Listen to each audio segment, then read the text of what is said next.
ये सारा कुछ इन्होंने एक आदमी को काबू करने के लिए, दीवार से लगाने के लिए किया, जिसका नाम इमरान खान है। कैदी नंबर 804 है, जो आज भी डटा हुआ है, बड़ी हिम्मत के साथ खड़ा हुआ है इस निजाम के सामने।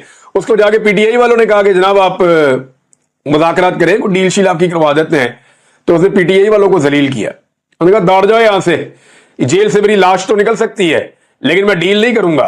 मैंने नहीं नवाज शरीफ बनना, मैंने आसिफ अली जरदारी नहीं बनना, मैंने डील नहीं करनी। बेनजीर ने एनआरओ लिया था, मैंने नहीं लेना, मैंने इनका मुकाबला करना है, मुल्क की खातिर बैठ के बात करूंगा। ये अगर सियासत से अपने आप को अलग करते हैं और अपने मामलात के ऊपर ये गौर करते हैं और रिव्यू करते हैं कि अपने आइंदा ये नहीं करना, तो फिर तो ठीक है, फिर तो मैं बात करूंगा, लेकिन मुझे अपने लिए रिलीफ कोई नहीं चाहिए। मैंने किसी किस्म की डील नहीं करनी। और यही वजह है कि उसकी पॉपुलैरिटी दिन रात बढ़ती चली जा रही है। एस्टेब्लिशमेंट जितना कुछ करती है, जितना जोर लगाती है, उसके नतीजे में इमरान खान की पॉपुलैरिटी और बढ़ती है और बढ़ती है और बढ़ती है। अभी हालात ये है कि वीडियो गर्दिश कर रही है, पार्लियामेंट हाउस में इन्होंने बच्चों को विजिट करवाया। आमिर मुगल साहब ने वो वीडियो शेयर की हुई थी। वो बच्चों को उन्होंने पार्लियामेंट हाउस में विजिट करवाया, तो बच्चों के इन्होंने इंटरव्यूज लिए कुछ सहाफियों ने वहां पे। उनसे पूछा, बच्चों आप क्या बनना चाहोगे, कौन सा लीडर पसंद है, किस जमात में आना पसंद करोगे, आपको किसकी कारकर्दगी है? वो सारे इमरान खान और पीटीआई। अंदाजा करें आप। बल्कि बच्चों से जब ये पूछा गया कि इमरान खान अच्छा है या पीटीआई, तो लोगों ने फिर भी बच्चों ने कहा जी इमरान खान अच्छा है। तो इमरान खान की मकबूलियत वहां पहुंच गई है। इनका हर दाव पेच उल्टा जा रहा है, हर चीज इनकी जो है वो इनके गले पड़ रही है। आखिरी हल इनके पास यही है ना कि इमरान खान को जेल के अंदर रखें या खुदा न खास्ता जेल में उसको नुकसान पहुंचाए। तो इस हवाले से पाकिस्तान तहरीक इंसाफ ने शदीद खदशात का बार बार इजहार किया है और वो बार बार ये कह रहे हैं कि आवाज उठाएं। सोशल मीडिया पे इसके बारे में रोला भी पड़ा हुआ है कि डॉक्टर आसिम ने जो आखिरी मेडिकल चेकअप किया था इमरान खान साहब का, तब उन्होंने कहा था इमरान खान साहब का वजन कम होने के हवाले से और मसल्स कमजोर होने के हवाले से, क्योंकि उन्हें वर्जिश करने का और खुला घूमने का उन्हें कोई मौका नहीं है। उन्हें बहुत तंग जगह पे बंद किया हुआ है और अब तो 1 घंटे के लिए, 1.5 घंटे के लिए, 2 घंटे के लिए मैक्सिमम उन्हें छोड़ते हैं। इससे ज्यादा इमरान खान साहब को बाहर आने नहीं देते फिजिकल एक्टिविटी के लिए, तो उन्हें बंद करके रखते हैं छोटे से सेल में। अब सेहत के हवाले से काफी तशवीश है। उनकी बहनें भी यही कह रही है कि इमरान खान साहब का वजन गिर रहा है। तो ये जो तजर्बा पाकिस्तान की मिलिट्री एस्टेब्लिशमेंट इमरान खान के साथ कर रही है ना, देखिए ये सब जानते हैं कि इमरान खान जेल में इस वक्त मिलिट्री एस्टेब्लिशमेंट की वजह से, क्योंकि मिलिट्री एस्टेब्लिशमेंट को लगता है कि उनके मफादात के खिलाफ है ये लीडर, तो उन्होंने जेल में रखा हुआ है। केस वेस तो है कोई नहीं, ना कुछ संजीदा नोयत का कोई मामला है, बस जिद बदीदी जेल में इमरान खान को रखा हुआ है। और वो ये सारे जानते हैं कि जब इमरान खान बाहर आएगा तो वो कंप्रोमाइज अगर उसने ना किया तो इनके लिए मुसीबत हो जाएगी। अब ये जो तजर्बा कर रहे हैं ना, ये अपनी कब्र खोद रहे हैं, ये मेरी बात याद रखिएगा। इमरान खान ने जो करना था वो कर दिया है, अब उसका सिर्फ एक ही काम है कि वो कंप्रोमाइज ना करे। इन्होंने इमरान खान को कोई नुकसान दे दिया ना, तो इमरान खान को तो नुकसान बाद में होगा। ये अपनी कब्र खोद रहे हैं, इनको इस बात का आइडिया नहीं है और लगातार ये यही वाली गंदी हरकत करते चले जा रहे हैं। इमरान खान साहब को अगर जेल में रखना है तो इन सबको मिलकर रहना पड़ेगा, क्योंकि ये सारे इमरान खान से डरते हैं। किसी का मैंडेट जाली है, कोई इस बात से डरता है कि उसने जुल्म बहुत कर दिया है, कोई इंक्वायरी से डरता है, कोई नौकरी से डरता है, किसी चीज से। सब लोग डरे हुए हैं। बेशुमार पुलिस वाले शामिल हैं, एफआईए वाले शामिल हैं, ब्यूरोक्रेट शामिल हैं। जिन जिन लोगों ने 2 नंबरियां की हैं वो डरे हुए हैं सारे। बेनिफिशियरी बहुत ज्यादा हो गए ना इस निजाम के, तो ये सारे एक दूसरे के इंश्योरेंस पॉलिसी है। अब आ जाए आप एक और चीज पे। अलीमा खान इमरान खान साहब की बहन है, उन्होंने बड़े इंकशाफात किए हैं और वो ये कह रही है कि एस्टेब्लिशमेंट ये साबित करने की कोशिश कर रही है कि इमरान खान को कुछ हो गया है, ताकि कल ये कहना आसान हो कि इमरान खान बेबार थे, खुद ही कुछ हो गया है। इमरान खान पर ये पहले भी गोलियां चला चुके हैं। 2 हफ्ते कबल अहम तरीन जराए का हमसे राब्ता हुआ और कहा गया कि इमरान खान की आइसोलेशन में हालत बहुत खराब हो गई है और खुद से बातें करने लग गए हैं। ये भी एजेंसियां ही खबरें दे रही थीं। अब ये बड़ी सीरियस बात है। अलीमा खानम देखे ना, उनकी सिचुएशन बड़ी अजीब है, एक बड़ी आजमाइश है उनके ऊपर। एक तरफ वो ये चाहती है कि उनके भाई बीमार ना हो, उन्हें डॉक्टर्स चेक करें और छोटा सा इशू भी है तो वो रिजॉल्व हो। जो इमरान खान के अपने डॉक्टर्स हैं वो इन्हें चेक करें, ताकि इमरान खान खुद भी और उनकी फैमिली भी मुतमईन रहे कि इमरान खान साहब जो हैं वो रूबा सेहत है, उनके साथ प्रॉब्लम कोई नहीं है, उनकी जान खतरे में नहीं है। एक तरफ उन्हें यह कहने के लिए भी बार बार कहना पड़ता है कि उनके डॉक्टर को मिलवाएं, उनको चेक करवाएं, उनको आइसोलेट किया जा रहा है उनकी सेहत के अंदर इश्यूज भी बाद औक़ात छोटे मोटे आते हैं, ये बताते भी हैं। लेकिन सेम टाइम में इनका प्रॉब्लम ये भी है कि ये भी नहीं कह सकते कि इमरान खान बीमार हो रहे हैं, और वो ये किसी को कहने भी नहीं देते। साथ में ये भी बताते हैं कि इमरान खान डटा हुआ है, वो बीमार नहीं है, उसे कुछ ऐसा नहीं हो रहा जिसकी वजह से कोई ये कहे कि उसकी जान खतरे में है। ये बड़ी आजमाइश है, वो इसके बीच में बैलेंस करती हैं उनकी बहनें। ये बहुत मुश्किल काम है कि एक तरफ उनके लिए डॉक्टर्स और जो मेडिकल की सहूलियात है वो फराहम करवाना, और दूसरी जानिब ये तासुर भी कायम रखना कि इमरान खान की जान को कोई खतरा नहीं है, वो मुकम्मल तौर पर सेहतमंद है, ताकि अगर कल को कोई उन्हें कुछ कर दे तो ये ना कह सके कि वो बीमार हो गए थे। और ये बात तो उनकी फैमिली ने भी की हुई है और बाकी लोगों ने भी की हुई है। अब वो ये कहती हैं पिछले दिनों जो एक डॉक्टर्स ने गवर्नमेंट की तरफ से एक पर्ची जारी की थी, एक रिपोर्ट जारी की थी, उसको भी उन्होंने कहा जी कि वो ज्यादती है, वो गलत किया गया इमरान खान साहब के साथ और ये गलत कर रहे हैं। फिर अलीमा खान ने कहा कि 2 हफ्ते कबल आम तरीन जराए से हमारा राब्ता हुआ था, उन्होंने कहा कि आइसोलेशन में इमरान खान साहब की हालत खराब होगी, वो खुद से बातें कर रहे हैं, एजेंसियां ऐसी खबरें दे रही हैं। हम अदालत चले गए और कहा कि जाती मुआलजीन से इमरान खान साहब का इलाज करवाया जाए। उन्होंने कहा कि जब इमरान खान का साइफर वाला केस चल रहा था ना, तो जज बशीर बीमार था, उसने छुट्टी मांगी तो उसे कहा गया कि जब तक तुम इमरान खान को सजा नहीं देते तुम्हें छुट्टी नहीं मिलनी। इद्दत वाले जज की घर में शादी थी बच्चे की, तो उसे कहा गया कि जब तक तुम सजा नहीं सुनाते तुम्हारे बेटे की शादी भी नहीं होने दी जाएगी। मुझे इन जजेस पर भी तरस आता है, अलीमा खान कह रही हैं। फिर आसिम मुनीर साहब के बारे में उन्होंने कहा जी, और इमरान खान साहब के ऊपर होने वाले मजालिम का जिक्र करते हुए उन्होंने कहा कि आसिम मुनीर जुल्म के साथ काम नहीं चलना। अगर आप सोचें कि 5 साल एक्सटेंशन लेकर आप मजीद जुल्म करेंगे तो अब ऐसा काम नहीं चलना। लोगों का मूड देखे, वो जुल्म के खिलाफ खड़े होंगे। लेकिन जो बड़ी खबर है वो ये है कि अलीमा खानम कह रही है कि एस्टेब्लिशमेंट क्यों इस शक को साबित करने की कोशिश कर रही है कि इमरान खान बीमार हो गया है, क्योंकि उनको कल कहने में आसानी हो कि इमरान खान को कुछ हो गया है। इमरान खान को पहले ही गोलियां मार चुके हैं और 2 मरतबा उनको वैसे इमरान खान साहब को कत्ल करने की कोशिश की गई है। मगर एक बात तो बड़ी क्लियर है कि इमरान खान साहब बार बार ये कह चुके हैं कि मुझे जेल में कुछ हुआ या मेरी बीवी को जेल में कुछ हुआ, तो उन्होंने जिम्मेदारी इमरान खान साहब ने कोई चीफ जस्टिस पे या वजीर आजम पे किसी भी नहीं डाली। उन्होंने कहा जिम्मेदार होगा आसिम मुनीर। उन्होंने पाकिस्तान के आर्मी चीफ फील्ड मार्शल हाफिज सैयद आसिम मुनीर साहब को नॉमिनेट किया है कि अगर मुझे कभी कुछ भी हुआ फारूक को। ये कमांडर फारूक जो है, इन्होंने माजी में एक बहुत बड़ा कारनामा किया था। जब इंडियन फोर्सेस दाखिल हो गई आज़ाद कश्मीर में और पाकिस्तानी फोर्सेस उनको नहीं रोक पाई, तो उस वक्त कमांडर फारूक ने, ये फारूक साहब ने अपने चंद साथियों के साथ मिलकर लोकली भारतीय फौज का मुकाबला करना शुरू किया। और इन्होंने इतना शदीद मुजामत की और इतना ज़बरदस्त मुकाबला किया कि भारतीय फौज को वापस मकबूजा कश्मीर की हदूद में धकेल दिया। और इन्होंने हिफाजत की आज़ाद कश्मीर के उस पूरे खित्ते की जिसके ऊपर कब्जा करना चाह रहा था इंडिया। यानी जहां पाकिस्तान की फौज बेबस हुई, वहां पे मकामी लोगों ने निकलकर हथियार उठाकर मुकाबला किया भारतीय फौज का। उसके बाद ना इन्हें कमांडर फारूक का खिताब दे दिया गया। पहले फारूक इनका नाम था, फिर इन्हें कमांडर फारूक का खिताब दिया गया। फौजी हलकों में इन्हें बहुत इज्जत की नज़र से देखा जाता था। लोग इनसे बहुत प्यार करते थे कि इन्होंने अपनी सरजमीन की हिफाजत के लिए भारत की एक ताकतवर फौज का मुकाबला किया था अपने चंद साथियों के साथ। अब कमांडर फारूक को भी 2 गोलियां मारी हैं।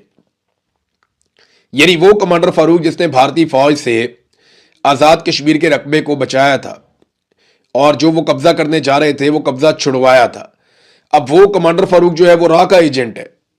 यानी ये पाकिस्तान की हुकूमत तो यही कहती है ना, बिलावल की जो हुकूमत है वो भी यही कहती है। यानी बिलावल के मुताबिक ये लोग दहशतगर्द हैं, बिलावल के मुताबिक ये लोग शरपसंद हैं, बिलावल की हुकूमत के मुताबिक ये लोग इंडिया के एजेंट हैं और ये पाकिस्तान मुखालिफ शरपसंद अनासिर हैं, तो इन्हें कुचलना बहुत ज़रूरी है। बिलावल की पार्टी तो यही कह रही है, बिलावल भी यही कह रहा है। लेकिन दूसरी तरफ बिलावल इनके मुतालबात भी दोहराता है ताकि अवाम का वोट मिल जाए। बड़ी इनकी ऑकवर्ड सिचुएशन है। ज्वाइंट अवामी एक्शन कमेटी को कलअदम भी रखा हुआ है, उनके मुतालबात के हक में बात भी करते हैं क्योंकि अवाम उन मुतालबात के साथ खड़ी है। बड़ी ऑकवर्ड सिचुएशन में, इतनी बुरी सिचुएशन में कभी किसी पार्टी को इलेक्शन लड़ना नहीं पड़ा। और जो बड़ी पॉलिटिकल पार्टी है जिसकी सबसे ज़्यादा वहाँ पे लोगों के अंदर जड़ें थी, वो पाकिस्तान तहरीक इंसाफ, वो पहले यहाँ पे हुकूमत भी कर चुके हैं, उन्होंने इलेक्शन का बाइकआउट कर दिया। ज्वाइंट अवामी एक्शन कमेटी ने फैसला किया था कि वो इलेक्शन लड़ेंगे, उन्होंने भी इलेक्शन का बाइकआउट कर दिया, वो भी नहीं लड़े। तो अब गेम जो है वो सारी हुकूमत के पास आ गई। पीपल्स पार्टी और PMLN ने मिलकर इलेक्शन लड़ना था।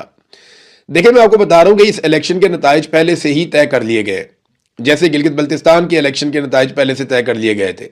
अब ये जो सिक्योरिटी फोर्सेस ने बंदे मार दिए ना इतने सारे, इसको ये जस्टिफाई नहीं कर पा रहे, ना ये इन लाशों को छुपा पा रहे हैं। एक एक रिकॉर्ड जो है वो इकट्ठा कर लिया है आज़ाद कश्मीर के शहरियों ने, और वो ये मानने को तैयार नहीं है। उनके ओवरसीज में बहुत ज़बरदस्त ताल्लुकात हैं, बल्कि सबसे बड़ी तादाद में ओवरसीज उनके हैं, बरतानिया में ख़ास तौर पे। तो कश्मीरी यहाँ पे भरपूर आवाज़ उठा रहे हैं, हर फोरम के ऊपर जा रहे हैं, उन्होंने बहुत शोर मचाया हुआ है। तो सिक्योरिटी फोर्सेस ने इन सारी चीज़ों को मैनेज तो करना है, तो मैनेज करने के लिए इन्होंने नूरा कुश्ती शुरू करवाई है। इलेक्शन के नताइज पहले से तय थे, उसका एक बड़ा सबूत अता तारड़ का एक स्टेटमेंट है। ये जरा एक लाइन का स्टेटमेंट है अता तारड़ का, जरा आप सुनिए ये क्या कह रहा है। आज आपने देखा कि सिर्फ रावला कोट में 6 लाख वोट जो है वो पूरे इलाके में कास्ट हुआ। देखिए, इंफॉर्मेशन मिनिस्टर अता तारड़ का कहना है कि रावला कोट में 6 लाख वोट कास्ट हो गया। भाई, रावला कोट में तो भी वोटिंग ही नहीं हुई, रावला कोट में तो भी इलेक्शन ही नहीं हुआ। बेचारों को अब स्क्रिप्ट चेंज करना पड़ेगा। ये पहले से इनको पर्चियां दी हुई थी कि फलां फलां जगह पे इतना इतना वोट कास्ट होगा, इतना वोट आपको पड़ जाएगा, इतना इनको पड़ जाएगा, इतनी सीटें आपको दे देंगे, इतनी सीटें आपको दे देंगे। गिलगित बल्तिस्तान में हम हुकूमत दे देंगे बिलावल को, और यहां कश्मीर में हुकूमत दे देंगे मरियम को।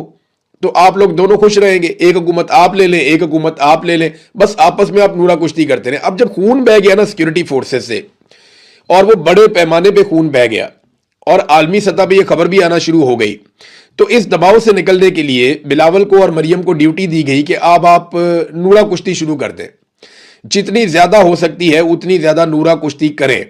अब अंदाजा करें, मरियम कहती है कि पीपल्स पार्टी जो धांधली की बारीक वारदात की मास्टर है, धांधली का रोना रो रही है, क़यामत कितने बजे है, ये मरियम ने पूछा। अब बंदा पूछे, इसका पूरा टब्बर जो है वो जाली इलेक्शन में जीत कर आया हुआ है मरियम नवाज का। नवाज शरीफ यास्मीन राशिद से चारों शाने चित हुआ था, बेड़ा गर्क करके रख दिया था यास्मीन राशिद ने। फिर नवाज शरीफ को एस्टेब्लिशमेंट ने लास्टिक की शलवार पहना दी, आधी रात को वहां का आरओ तब्दील करके। इतनी खौफनाक धांधली है नवाज शरीफ के हलके में कि अगर नवाज शरीफ के सामने भी आप रख देना वो सारे डॉक्यूमेंट, और उससे कहें कि जाली रिजल्ट बना दे, तो वो खुद भी नहीं बना सकता बेचारा। तो एक तो ये नवाज शरीफ इनका जो टब्बर का सबसे बड़ा आदमी है, वो चोरी करके आया इलेक्शन, बारीक वारदात तो वो थी। फिर उसके बाद शहबाज शरीफ कैसे जीता, हमजा कैसे जीता, मरियम खुद महर शराफत से इलेक्शन हारी है, आलिया हमजा ने शिकस्त दी है हमजा शहबाज को। तो ये तो इलेक्शन सारे के सारे हार गए थे। ये हारे हुए इलेक्शंस के बाद इनको फॉर्म 47 जारी किया गया है। अब शर्जील इनाम मेमन जो है सिंध से, वो वहां से स्टेटमेंट दे रहा है, वो कह रहे हैं जी कि ये आप नहीं, फॉर्म 47 का नशा बोल रहा है। क़यामत 2024 में आ गई थी जब खैरात में मैंडेट बट रहे थे, तो ये मैंडेट तो सारों को मिले थे। अब ये और स्टेटमेंट आप सुने, फिर मैं आपको इनकी कहानी बताता हूं। ये पंजाब की इंफॉर्मेशन मिनिस्टर, ये तो बहुत ही लो किस्म का इनका इंटेलेक्ट है, लेकिन स्टेटमेंट आप सुने। बिलावल ने कल किसी का गिरबान पकड़ा, रात तक पांव पकड़ के वजाहतें देता रहा, क्योंकि बिलावल ने कल स्टेटमेंट दिया था ना एस्टेब्लिशमेंट और रियासत के खिलाफ, तो बाद में रात को पांव पकड़ के वजाहतें देता रहा टीवी चैनल्स पे बैठ के। ये जनाब उसको टॉन्ट किया है। कि एक और चीज, बिलावल का स्टेटमेंट है, ये फॉर्म 47 की वजह से बैठे हुए हैं। तो ये बिलावल ने भी स्टेटमेंट दे दिया। राजा परवेज अशरफ का कहना है कि सोचे समझे मंसूबे के तहत धांधली की गई है। फिर शर्जील मेमन आता है, वो कहता है ऐसा भी हुआ है कि इलेक्शन में पोलिंग स्टेशन पर 110% तक वोट पड़े। ये जो हुआ था 2024 के इलेक्शन में, जब पीटीआई को निकालने के लिए आसिम मुनीर साहब ने पूरी गेम डाली थी। अच्छा, ये सारे एक दूसरे को कह रहे हैं कि तू भी धांधली से आया, वो कह रहे तू धांधली से आया। ये नहीं बता रहे लेकर कौन आया। अब्बा जी का नाम नहीं लेंगे दोनों। बिलावल कह रहा है कि तुम्हें धांधली से लाया गया, ये नहीं बताएगा कौन लाया। उधर पीएमएलएन वाले भी कह रहे हैं कि तुम्हें भी धांधली से लाया गया, ये नहीं बताएंगे कौन लाया। ये कभी भी बूट वाली सरकार का नाम नहीं लेंगे। बूट को ये पॉलिश करते रहेंगे, आपस में ये कुत्तों की तरह कुत्तम कुत्ता रहेंगे। और इन्हें अभी हुक्म दिया गया है कि कुत्तों की तरह एक दूसरे से लड़ो, ताकि अवाम को बेवकूफ बनाया जाए। लोग रोटी को चोची नहीं कहते, लोगों को पता है कि आप लोग अब कुत्तम कुत्ता हुए हैं, तो उसकी वजह यह है कि वहां पे इंसानों की जानें चली गई हैं। 200 लोगों को गोली मार दी है, कोई 31 लोग शहीद हो गए। तो एस्टेब्लिशमेंट अब यह चाहती है कि आप नूरा कुश्ती करके तवज्जो को हटाएं। पहले से जानते हैं किसकी हुकूमत आ रही है, किसकी नहीं आ रही। नस्ल दर नस्ल धांधली की पैदावार को आजाद कश्मीर में धांधली नहीं करने देंगे। इसकी बहन को बिलावल की, बिलावल का स्टेटमेंट है, बिलावल की बहन को इलेक्शन जिताने के लिए सारे मुखालिफ उम्मीदवार ही उठा लिए गए थे। बताया था ना मैंने आपको, बिलावल की बहन है आसिफा जरदारी, उसको जितवाने के लिए सारे उम्मीदवार बिठा दिए गए, जो रह गए वो उठा लिए गए और गैर कानूनी तौर पे उसको अकेला बिला मुकाबला इलेक्शन जितवाया गया। यह बताएगा कि धांधली क्या होती है। सिंध की आप जमात इस्लामी वालों से जाकर पूछ लें, अभी उनके अमीर ने स्टेटमेंट भी दिया है। कराची की 22 सीटों में से 15 एमक्यूएम को दी गई, 7 दी गई पीपल्स पार्टी को, हालांकि इनकी एक भी नहीं बनती थी। पीपल्स पार्टी कराची से फ्री एंड फेयर इलेक्शन हो तो एमएनए की एक भी सीट नहीं इस वक्त जीत सकती। एमक्यूएम जो है फ्री एंड फेयर इलेक्शन हो तो अल्ताफ हुसैन के बाद कराची की एक भी सीट नहीं जीत सकती। अल्ताफ हुसैन को तो लोग फिर भी वोट डाल देते थे, उसको पसंद करने वाले लोग आज भी मौजूद हैं। देखिए जो सच है वो सच है, ऐसा नहीं है कि अल्ताफ हुसैन बिल्कुल इररेलेवेंट हो गया। जब आप बात करते हैं लोगों से, लोग आज भी अल्ताफ हुसैन के नजरिए को बाज लोग पसंद करते हैं, वो कहते हैं जी ये बातें उसकी ठीक थी, हालांकि बहुत तबाही भी फेरी, बहुत सारे इख्तलाफात भी हैं, लेकिन लोग आज भी यानी इन सारों से ज्यादा तो अल्ताफ हुसैन को अभी भी फॉलो करते हैं। वो उसको कौन वोट डालता है, फारूक को या वो बाकियों को, वो जो एक पाक सरजमीन पार्टी बना के आ गया था, एक वो मेयर जो हुआ करता था पहले, ये सारों को कोई पसंद नहीं करता। ये सारे अल्ताफ हुसैन की वजह से लीडर बने फिरते थे, इन्हें कोई वोट भी नहीं डालता। इनको 15 सीटें उठा के एस्टेब्लिशमेंट ने दे दी फॉर्म 47 पे। तो ये सारे के सारे जाली सीटों और जाली हुकूमत के पैदावार हैं। अब बिलावल जो है वो बड़ी बड़ी बातें कर रहे हैं जी, फॉर्म 47 की वजह से जा रहा है, कोई वजीर आला है तो बच्चा बच्चा जानता है, कोई कारकर्दगी नहीं, फॉर्म 47 से ये बनी है वजीर आला, मरियम नवाज को कह रहा है। भाई बिलावल साहब पहले ये बताएं कि आपके अब्बा जी सदर पाकिस्तान कैसे बने, किन वोटों से बने? यही फॉर्म 47 वाले जीत कर आए, इन्होंने वोट डाला, जाली वोटों से फिर आपके वालिद साहब बने सदर पाकिस्तान। तो आसिफ अली जरदारी को कहो कि अब्बा जी आप जाली वोटों से बने, आप इस्तीफा दे के घर जाएं सबसे पहले, फिर ये करो ना। वो नहीं करेगा कभी भी, ना ये कभी आसिम मुनीर का नाम लेगा कि धांधली क्यों करवाई, ना ये कभी अपने अब्बा जी को कहेगा कि जनाब आप इस्तीफा दे दें। उसकी वजह यह है कि नूरा कुश्ती है, लोगों को बेवकूफ बना रहे हैं जैसे इन्होंने हमेशा बनाया। तो चेयरमैन सेनेट भी इन्होंने अपना बनवा लिया, सेनेटर भी अपने बनवा लिए, 3-3 गवर्नर ले लिए, 3-3 वजीर आला ले लिए, आसिम मुनीर साहब को फील्ड मार्शल बना दिया, उनको एक्सटेंशन दे दी, उनको इस्तिस्ना दे दिया, आईनी अदालतें बना दी, अदलिया और पार्लियामान को इन्होंने एस्टेब्लिशमेंट की लॉन्डी बना के रख दिया, और अब आगे चौड़े हो गए जनाब सारे बजट भी खुद ही पास करवाए। यानी 2022 का बजट इन्होंने पास करवाया, 23 का इन्होंने करवाया, 24 का इन्होंने करवाया, 25 का इन्होंने करवाया, 26 का इन्होंने करवाया, 5 बजट उनके साथ मिलकर पास करवाए। पाकिस्तानी अवाम का खून निचोड़ लिया इन्होंने, उनकी जेबें काट ली इन्होंने मिलकर, और अब कह रहे हैं जनाब हमने नूरा कुश्ती करनी है, देखो और तालियां बजाओ। लोगों को दिलचस्पी कोई नहीं है, ये नूरा कुश्ती करके आपस में लड़ लड़ के तबाह हो गए, मगर अवाम को इसमें किसी किस्म की कोई दिलचस्पी नहीं है। अवाम को पता है कि झूठ है, फ्रॉड है, इसके अंदर कोई ऐसी चीज नहीं है जिसको हकीकत समझा जाए। अब नाज़रीन, इस्लामी जमीयत तलबा के ये स्टूडेंट्स थे, जो कल मैंने आपको बताया था ना कि एक जेनजी का एहतजाज शुरू होने जा रहा है कुछ इस्लामाबाद में, तो ये इस्लामी जमीयत तलबा वाले थे और इनको रुकावट नहीं डालेगी, पुलिस ने इनको डंडे भी नहीं मारे, फौज ने वहाँ पे गोली भी नहीं चलाई। ये वहाँ पे गए नेशनल प्रेस क्लब के सामने, बहुत बड़ी तादाद नहीं थी लेकिन फिर भी खवातीन भी आई थी, कुछ और बच्चे भी आए थे, तो इन्होंने वहाँ पे एक मुख्तसर एहतजाज किया है।